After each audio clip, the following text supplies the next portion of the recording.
Gastric રિફ્લક્સનો problem કે જેમાં વાલ ખુલ્લો લઈ જતો હોય, જેને કારણે સતત પિત્ત ઉપર આવે, ઓડકાર સતત આવે, પિત્તવાયુ થઈ જાય અને ક્યારેક ક્યારેક ઊંધો ગેસ ચડવા માંડે અને સતત આ બધા પ્રોબ્લેમમાં ડૉક્ટર સતત જે છે એ એસિડિટીની ટીકડી લેવાનું કે અને એના વગર જે છે એ ક્યાંય ચેન ન પડે એવા ઘણા બધા પેશન્ટના વિડીયોઝ આપણે સાંભળ્યા હશે. પણ આજે એક એવા પેશન્ટના વિડીયો સાંભળશું કે જેમણે 10 વર્ષથી આ તકલીફથી હેરાન થયા અને કોરોના સમયમાં તકલીફ ખૂબ વધી ગઈ અને પછી આયુર્વેદથી એમને શું શું ફાયદો થયો જે આપણે સાંભળશું.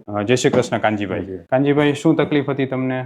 ગેસની તકલીફ હતી. એટલે મને પેલા ખબર નથી કે કોકટેલ જેવી ઉલટી થતી હતી પેલા. કેવી ખાટી ને તીખી ને બધી ઉલટી થતી? ખાટી ઉલટી. બરાબર. પછી બીજું શું થતું? ત્યારે તો ગેસ તો ઓછો હતો, પણ ત્યારે ઉલટીઓ રોજ એક વખત કે બે વખત થાય સવારે. બીજા પછી શાંતિ થાય. એ આટલા લાંબા સમયથી શું તકલીફ, કેટલા વર્ષથી તકલીફ હતી આ બધી? એ ઉલટીનું તકલીફ મને પછી ડિટેક્ટ થયું ને કે મને કે વાલ ઓલો છે, આમ વાલ ઢીલો છે. વાલ ઢીલો છે કે ડોક્ટરે એમ કીધું વાલ ઢીલો છે. એન્ડોસ્કોપી ને બધું કર્યું પછી કે વાલ ઢીલો છે કે હવે મને એસિડિટીની ગોળી ખાવી પડશે. એટલે એ બંધ થઈ ગઈ. એની પહેલા આયુર્વેદિક ડોક્ટર દવા લેતો હતો. બરાબર. તો એને મને કીધું કે દાળ ને રોટલી જ ખાવાનું, બીજું કઈ નહીં ખાવાનું. દાળથી મને એટલી બધી એસિડિટી થતી હતી. પછી મેં એમની બધી અડધી દવા હતી. બીજા આયુર્વેદ ડોક્ટરે આવું કીધું તમને? એને પાછી આપી દીધી. બધા અમદાવાદથી કોઈ હતા, એટલે કોઈ એમનું બહુ નામ. ક્યાંથી આવો છો તમે? અમારું મૂળ ગામ કચ્છ અને નાની રવ ગામ છે અને અમે અત્યારે મુંબઈ ઘાટકોપર રહ્યો છો. તમને પિત્તવાયુ, ઊંધો ગેસ, એસિડિટી ને પાચનની સમસ્યા, બધી સમસ્યા જે છે એમાં તમે લગભગ અલગ કેટલા ડોક્ટરને મળ્યા હશો? 2 આયુર્વેદિક અને 2 ઓલા એલોપેથી. 2 આયુર્વેદિક ડોક્ટરને મળ્યા મુંબઈમાં અને 2 મુંબઈમાં એલોપેથિક ડોક્ટર મળ્યા. શું નિદાન કરાયું તમારું? એન્ડોસ્કોપી કરી અને પછી કોલોનોસ્કોપી કરી હતી. એન્ડોસ્કોપી 3 વખત થઈ ગઈ. 3 વખત એન્ડોસ્કોપી કરાવી? શું નિદાન આવતું દર વખતે? એચ પાયરોલી આવતું. બરાબર છે. અને ઉપરનો વાલ ઢીલો છે એવું? ઉપરનો વાલ ઢીલો છે એ કીધું. એટલે એ પછી ખબર પડી ગઈ કે હવે આ બીજા ડોક્ટર બધાએ કીધું, બીજા મારા 2 ફ્રેન્ડ ડોક્ટરો છે કે આને દવા કાયમ લેવી પડશે, ગોળી સવારે લેવી પડે, આજીવન ગોળી લેવી પડશે. તો તમે કેટલા વર્ષથી ગોળી લેતા હતા? આ 2013 થી. ઓહો, 2013 થી 15 વર્ષ થવા આવે સતત ગોળી લેવી પડતી હતી. અને ઈ જે ગોળી જે છે એ ન લ્યો તો શું થાય? ના લો તો મને ગેસ ને બધું ચાલુ થઈ જાય. ગેસ થાય, પિત્ત બી થઈ શકે.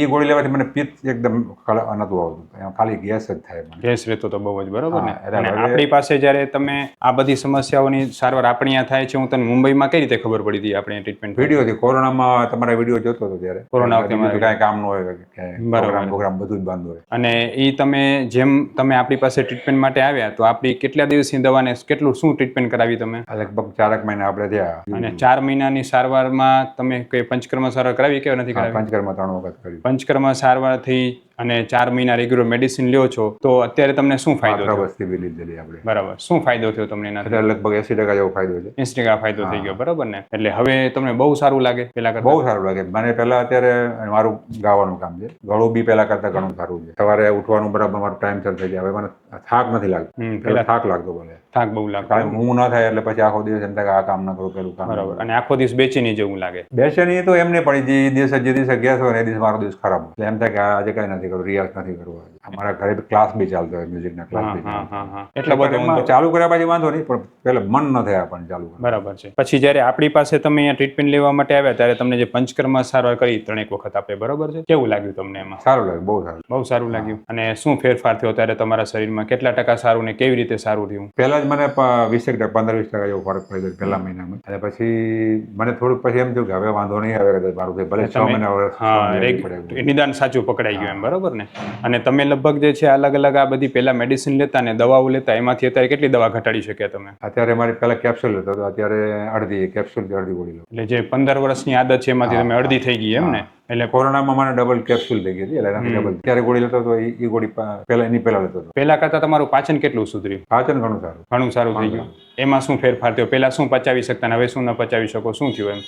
પહેલા હવે ફ્રૂટ નતો ખાઈ શકતો, હવે થોડા ફ્રૂટ ખાઈ શકું છું. ખાટા અને એવા થોડા ખાટા હોય તો કદાચ ના ખાઈ શકું, ઓછા. અને પેલા ખોરાકમાં શું ન લઈ શકતા? શું પ્રોબ્લેમ લાગતો ખોરાકમાં? એટલે પેલા કઠોળ કે એવું ખાવ ને તો ખાસ કઠોળમાં મને કોઈ બી કઠોળ ખાવાનું વધારે ના ખાઈ શકું. અત્યારે મને કઠોળ મને શાક તરીકે ખાવું તો આરામથી લઈ શકો, એક ટાઈમનું ખાઈ શકું. બરાબર, વાંધો નથી આવતો. એટલે પાચન પેલા કરતા સુધારવાનું શરૂ થયું. અત્યારે ખાલી મને શાક કહો તો ખાલી ચણાનું શાક અને બટેટા. હવે મને ખાલી કહો કે આમ તમને પેલા કરતા કેવું લાગે છે?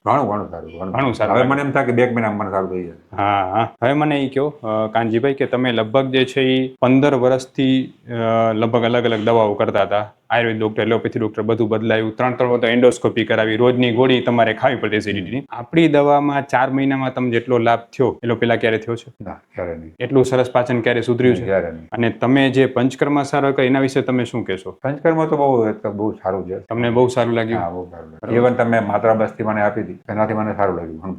હું ડૉક્ટર વિશાલ પંડ્યા એક MD આયુર્વેદ ડૉક્ટર છું. મેં મારો 10 વર્ષ સુધીનો MD આયુર્વેદનો અભ્યાસ જામનગરની વિશ્વ પ્રસિદ્ધ આયુર્વેદ કોલેજમાંથી કરેલો છે. 2011થી એટલે કે છેલ્લા 13 વર્ષથી હું ગાંધીધામ કચ્છ ખાતે NABH માન્યતા પ્રાપ્ત પંચકર્મ આયુર્વેદ હોસ્પિટલ ચલાવું છું. અમે લોકોએ આયુર્વેદ સારવારથી હજારો દર્દીને સાજા કર્યા છે.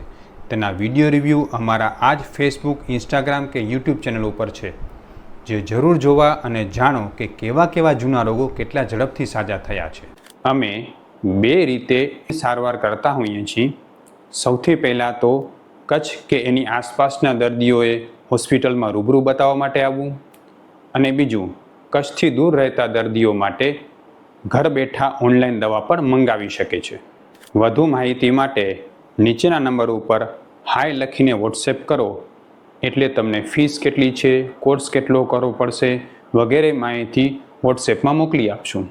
એટલે ખરેખર જે છે એ કાનજીભાઈને જે પ્રોબ્લેમ હતો ને એમાં મૂળ પ્રોબ્લેમ આપણે એ જોયું કે એની પાચન શક્તિ નબળી હતી અને પિત્તવાયુ થતું હતું. હવે ઘણા બધા ડૉક્ટર એમ કહેતા કે તમારો વાળ ઢીલો છે, તમારે ઓપરેશન કરવું પડશે, એસિડિટીની ટીકડી કાયમ ખાવી જ પડશે, નહીં તરનો કોઈ ઉપાય જ નથી. તમને એવું જ કીધું હતું ને કે એસિડિટીની ટીકડી કાયમ ખાજો એમ તમે? હા, એ સવારે લેવાનું કીધું હતું. બરાબર છે. રોજ સવારે. અને એ ઉપાયમાં સૌથી બેસ્ટ વસ્તુ એ છે કે આયુર્વેદની પંચકર્મ સારવાર. જો તમે નિષ્ણાત ડૉક્ટરના માર્ગદર્શન હેઠળ પંચકર્મ સારવાર કરાવો ને તો આમાં 100% ફાયદો થતો હોય છે. કારણ કે તમે કોઈ પણ જગ્યાએ પંચકર્મ સારવાર કરાવો ને તો ખાસ તમે 3 વસ્તુ પૂછો. સૌથી પહેલું કે તમને નબળાઈ ના આવી જોઈએ. આપણી સારવારથી ક્યાં નબળાઈ આવી? બીજું તમે એ પૂછો કે રોગ કેટલો ઝડપથી દૂર થાય છે, પંચકર્મથી રોગમાં જલ્દી ફાયદો લાગ્યો તમને? હા, જલ્દી. અને ત્રીજું ખાસ એ પૂછો કે એ સારવાર કર્યા પછી મને શરીરમાં કેટલી સ્ફૂર્તિ લાગશે. કાનજીભાઈનું કામ છે ગાવાનું. મને એ કહ્યું કે તમને કેટલો સિંગિંગનો સ્ટેમિના કેટલો વધ્યો તમારો? ઘણો બધું વધી ગયો. એ પણ તમે પંચકર્મની વાત કરો, હું પંચકર્મ કરીને પછી અહીંયા બહાર ફરવા ગયો હતો કચ્છમાં. એ જ દિવસે સેમ ડે ફરવા ગયો. કોઈ પ્રોબ્લેમ નથી? કોઈ પ્રોબ્લેમ નહીં. તમારા બધા જે ફોલો કરે છે મને ડોક્ટર લોકો, કેમ કે બરાબર છે, 2-3 વખત ફોન આવે એટલે બહુ સારું લાગ્યું.